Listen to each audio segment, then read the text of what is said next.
menjaga kebersihan ruangan. 4. Jangan mengganggu orang lain. 5. Dengarkan dengan seksama. Jaga kebersihan ruang kelas. Mari membantu kapanpun kita bisa. Taruh kembali barang di rak yang tepat. Bicaralah dengan guru jika kamu memiliki masalah. Mari lakukan yang terbaik. Mulai hari dengan selalu dapat waktu. Pastikan membawa semua perlengkapan PR sudah menjadi belajar kita. Dengarkan guru dan teman sekelas serta ikuti arahan. Kerja keras dan lakukan yang terbaik. Dengarkan guru dengan penuh perhatian. 2. Jaga kebersihan meja dan tempatmu. Angkat tanganmu saat ingin berbicara.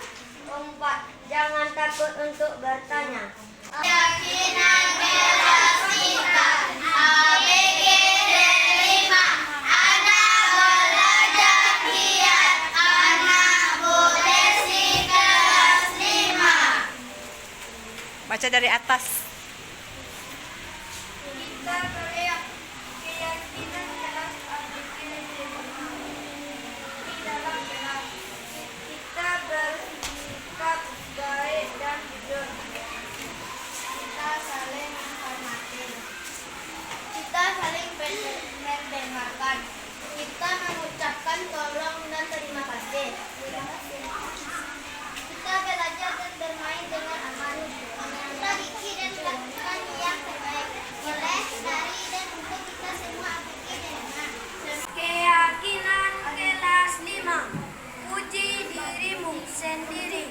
Bersemangatlah dan akui betapa kamu menakjubkan. Kamu pantas mendapatkannya. Aku baik. Aku bermanfaat. Aku sopan. Aku sabar. Aku seorang pekerja keras. Aku dicintai.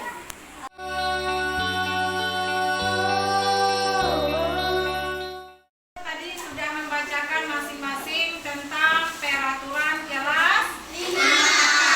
Ibu berikan apresiasi, bagus sekali penampilannya semua tadi.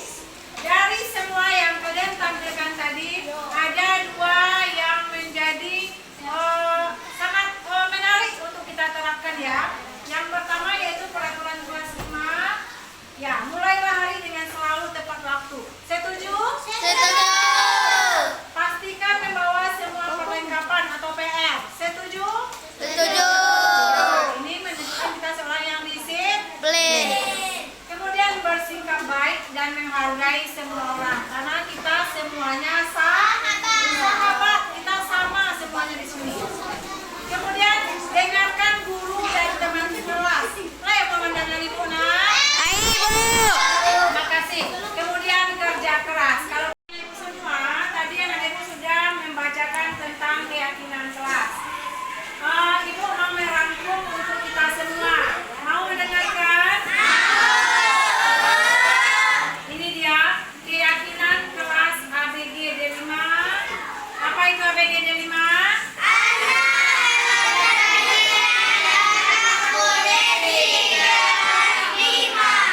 Bagus. Yang pertama, kita bersikap baik dan jujur. Setuju? Yang kedua, kita saling menghormati. Setuju? Yang ketiga, kita saling mendengarkan. Sepakat? Yang keempat, kita mengucapkan tolong dan terima kasih. Setuju? Terus, berikutnya yang kelima, kita semuanya di dalam kelas ini belajar bersama, bermain bersama. Oke enggak tuh? Oke. Terus, yang keenam, kita gigih dan melakukan yang terbaik yang kita bisa. Mau seperti itu?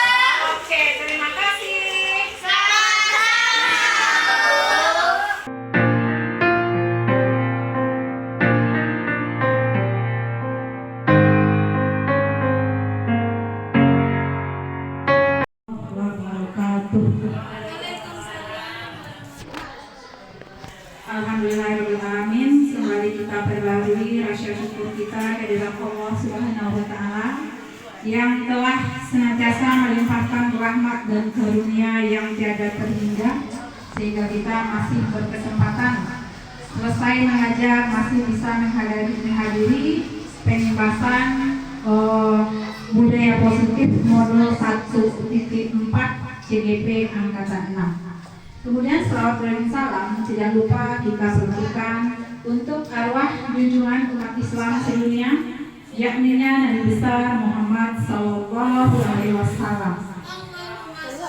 Sayyidina Muhammad wa ala ali Sayyidina Muhammad. Yang terhormat Ibu Kepala SD Negeri 11 Tanah Garam, Bapak Ibu Majelis Guru, Ibu Tata Usaha, karyawan-karyawati SD 11 Tanah Garam yang berbahagia. Kita tidak memperpanjang mukadimah, kita tidak berlama-lama di pembukaan, tidak perlu lagi mungkin memperkenalkan diri karena kita sudah sangat saling kenal karena berada di institusi yang sama. Baik, Bapak dan Ibu, izinkan saya Desi Fatri, saya adalah CGP Angkatan 6 Kota Solo yang bertugas di sini bersama kita semua. Izinkan saya menyampaikan isi dari modul 1.4 tentang budaya positif di sekolah dan di kelas. Tujuan pembahasan ini adalah bahwa dalam kita, keseharian kita melaksanakan tugas, tentu kita saling dihadapkan dengan berbagai macam tingkah pola anak-anak kita.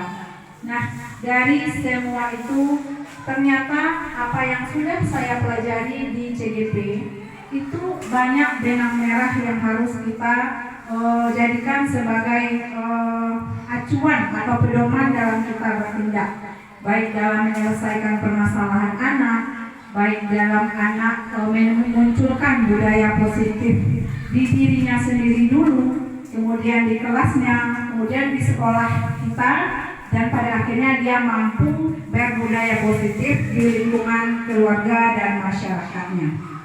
Baik, Bapak dan Ibu, ini materinya budaya positif. Nah, ada 5 konsep utama pada budaya positif ini. Yang pertama yaitu dapat kita lihat disiplin positif dan nilai kebaikan universal. Jadi Ki Hajar Dewantara berpendapat bahwa dalam diri manusia itu juga anak didik kita ada nilai kebaikan universal.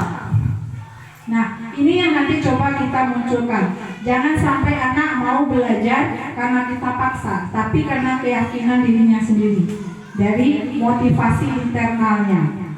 Kemudian ada teori motivasi, kemudian hukuman, penghargaan, dan restitusi. Yang ketiga nanti ada keyakinan kelas.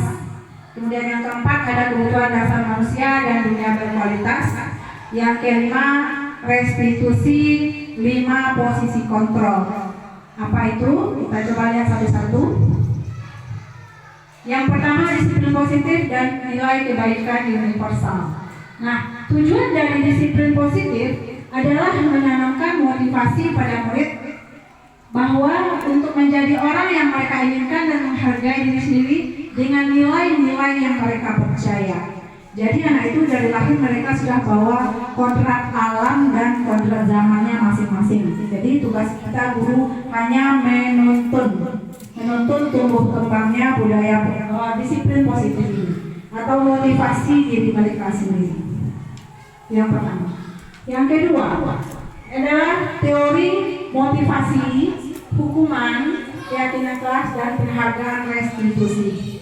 Nah, ini adalah tindakan terhadap suatu pelanggaran pada umumnya. Itu biasanya kita kan berbentuk hukuman atau konsekuensi yang harus diterima oleh anak. Nah, kemudian restitusi. Restitusi adalah proses menciptakan kondisi bagi murid untuk memperbaiki kesalahan mereka sehingga mereka bisa kembali ke kelompok mereka dengan karakter yang lebih kuat. Seperti itu. Lanjut. Keyakinan kelas. Nah, keyakinan kelas adalah nilai-nilai keselamatan sebagai suatu keyakinan, yaitu nilai-nilai kebaikan universal yang disepakati secara tersirat dan tersurat, lepas dari latar belakang suku, negara, bahasa, maupun agama. Jadi disinilah inti dari profil pelajar Pancasila itu ya. Kemudian yang kesekian, kebutuhan dasar manusia dan dunia berkualitas. Nah, keseluruhan dari konsep utama budaya positif ini aja. Bagaimana terciptanya dunia berkualitas. Atau dua versi. Nah, karena di dalamnya ada kebutuhan dasar manusia. Ini dasar kita nanti dalam membuat sebuah peraturan dan keyakinan kelas atau keyakinan sekolah. Kemudian ini yang terakhir, restitusi 5 posisi kontrol. Jadi sebenarnya kita sebagai guru ini ada 5 posisi kontrol kita terhadap murid-murid kita. Yang pertama adalah penghukum. Nah, barangkali saya kemarin ketika belajar ini ya sedikit merasa tertampar juga, sedikit merasa flashback ke belakang. Sebagai posisi apa diri saya posisikan selama ini. Dan ternyata selama ini saya banyak memposisikan diri sebagai pembuat rasa bersalah. Nah, kenapa pembuat rasa bersalah? Berpikir selama ini dengan kita berbicara lembut, berbicara dari hati ke hati ke anak, ternyata itu menimbulkan rasa bersalah pada diri mereka. Jadi bukan membuat mereka. Assalamualaikum warahmatullahi wabarakatuh. Waalaikumsalam warahmatullahi wabarakatuh. Sebenarnya budaya positif ini kan bagian dari profil Pancasila, kurikulum merdeka. Saya sudah awal masuk saya sudah buat aturan kelas, aturan bersama. Memang bagus seperti itu. Kita gali dari anak. Tapi yang namanya anak-anak, peraturan itu akan berlaku 2 hari. Hari ketiga dia akan kembali bergejolak. Jadi aturan budaya positif ini memang harus terus di continue gitu. Maksudnya lain tak karena aturan ibu besok ditanya lain tak karena tidak boleh makan di kelas ibu. Memang seperti itu. Dan budaya positif ini saya sudah mencoba karena di pelajaran PKN sudah ada aturan bersama. Yang masih kurang di kelas 4 itu adalah administrasinya. Jadi nanti setelah adanya ini mungkin boleh diadministrasikan, kemudian dibuatkan aturan bersamanya di dalam kelas. Memang aturan bersama selama ini masih lisan dan kebiasaan. Dan bagus, kelas 4 dari awal sudah saya coba karena itu berhubungan dengan kurikulum merdeka. Dari skala 1 sampai 10, setidak-tidaknya sampai bulan ke-5 ini angka 5 sudah mulai, alhamdulillah. Jadi mari kita sama-sama untuk menerapkan bagaimana aturan kelas. Mulai kita jangan banyak-banyak, 3 saja sudah cukup, tapi rutin. Jadi entah itu saran, entah itu pengalaman, saya rasa bagus ini untuk diterapkan lebih lanjut. Dan bagusnya ketika semester besok memang harus dari awal dibuat, diadministrasikan. Ya, sekian saja. Terima kasih. Manajer, karena manajer itu dia sebagai pengatur, dia memberikan keluasan kepada anak untuk berpikir mana yang baik dan mana yang buruk untuk dirinya. Kemudian kalau yang baik tentu mereka akan pertahankan. Kalau yang buruk tentu nanti akan berdampak buruk pula kepada kehidupan mereka, dan mereka sadar diri untuk meninggalkannya yang buruk itu, sehingga mereka timbulkan yang baik-baiknya. Jadi tugas manajer itu seperti itu. Bukan kita yang memaksakan diri anak harus berbuat baik, harus berproduktif baik, tapi adalah dorongan dari dirinya sendiri kalau dapat. Nah, itu yang akan kita coba tumbuhkan kembali. Dengan apa kita bantu? Mungkin dengan membuat semacam keyakinan kelas bersama atau peraturan kelas bersama. Saya sudah coba kemarin membuat di kelas saya. Ini ada beberapa bentuk aturan kelas yang kemarin kita coba gali dari anak. Seperti mereka maunya di kelas, seperti apa maunya mereka di sekolah. Jadi kalau kita gali dari mereka, artinya munculnya dari mereka. Dan diharapkan kalau muncul dari mereka, mereka mau mematuhinya. Mereka mau mentaatinya, karena yang menciptakan toh mereka, bukan kita yang mendikte, bukan kita yang memaksanya. Jadi seperti itu. Jadi harapannya nanti kita bersama di kelas kita masing-masing, di kelas 1 sampai kelas 6, kita coba gali pula nanti aturan-aturan seperti itu dari anak-anak kita. Kemudian kita buat sebagai sebuah bentuk report yang tercetak. Kemudian kita tempel mungkin di dinding kelas, sehingga harapan kita tentu anak kita lebih baik ke depannya. Nah, yang pertama tentu tentang aturan. Aturan ini banyak, cuman ada beberapa yang kemarin coba diterapkan. Tuh, disingkat ya, aturan kelas ABGD 5. Jadi kami mencoba merumuskan nama kelasnya dengan nama-nama yang menyenangkan untuk anak-anak usia mereka. Jadi ABG itu adalah kepanjangan dari Anak Belajar Giat Bu Desi kelas 5, ABG D5. Jadi nanti ibu-ibu juga bisa mencari kata-kata motivasi. Jadi ini adalah salah satu kuncinya. Kita buat dulu kata-kata motivasi sebagai penyemangat bagi anak-anak kita. Jadi contoh yang pertama, datang ke kelas tepat waktu, angkat tangan sebelum berbicara, jaga kebersihan ruangan, jangan mengganggu orang lain, dengarkan dengan seksama. Jadi siapapun yang berbicara, dengarkan dengan seksama. Ada lagi nanti ide dari temannya yang lain.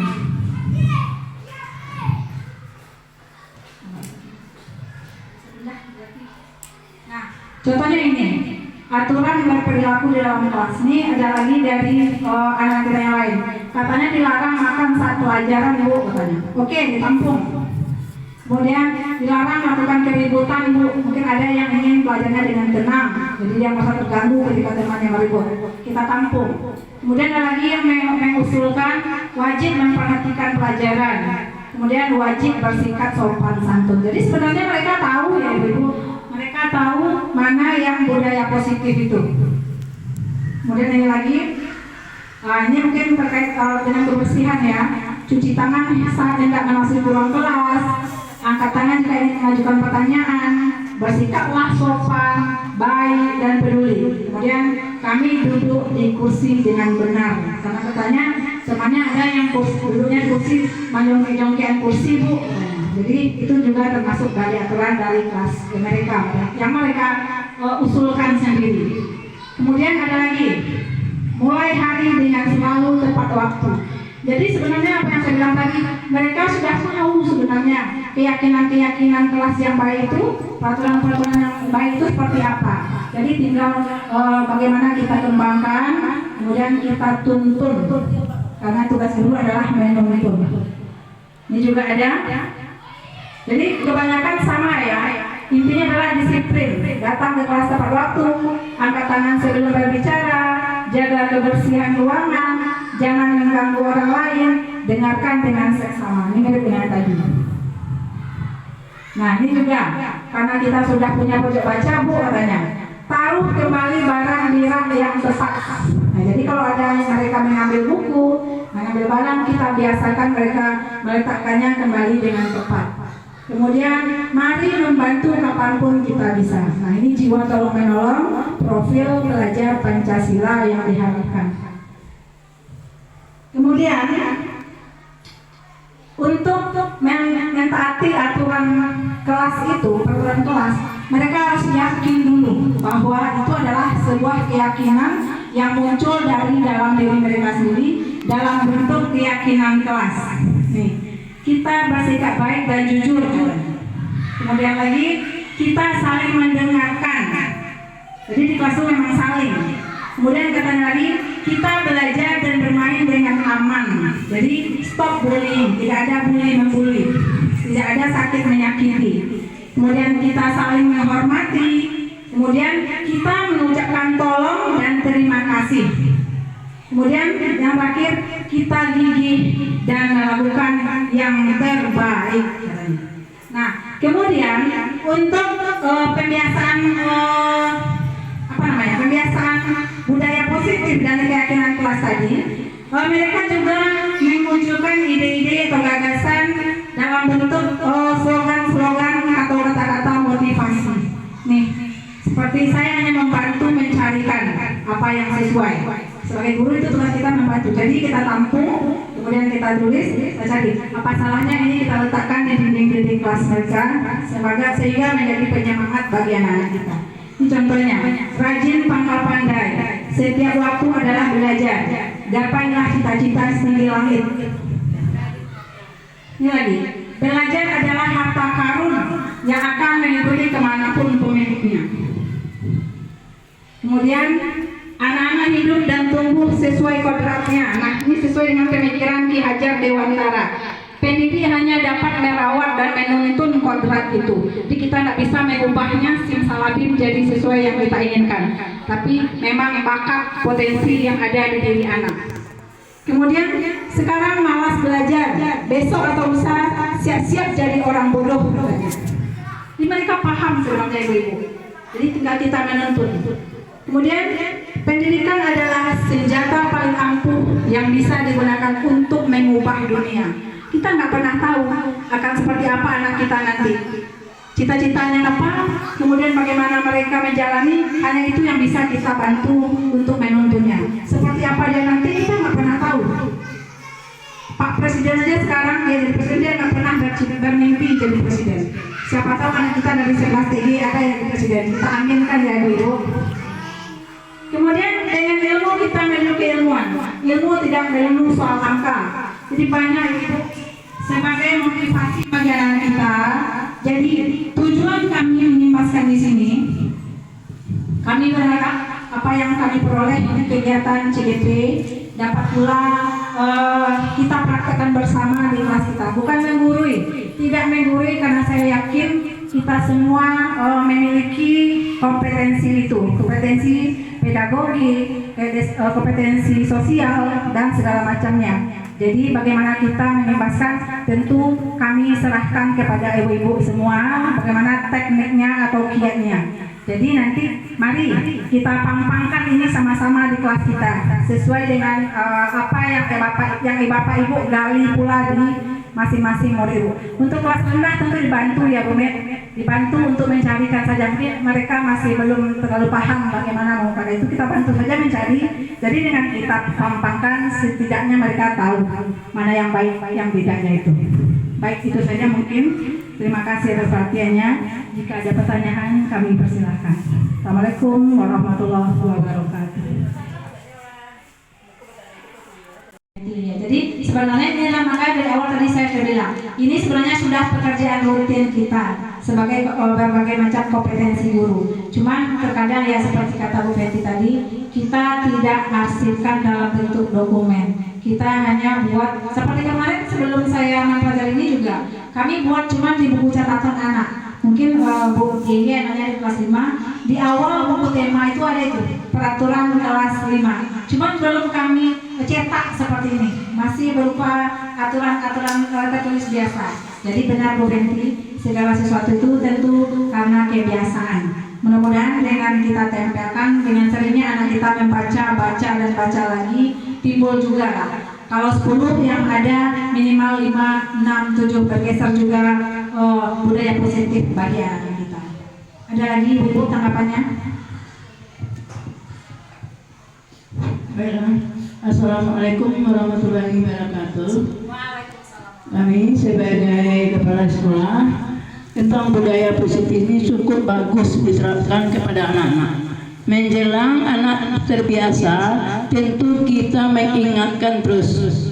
Kita ingatkan terus setiap saat menjelang dia terbiasa.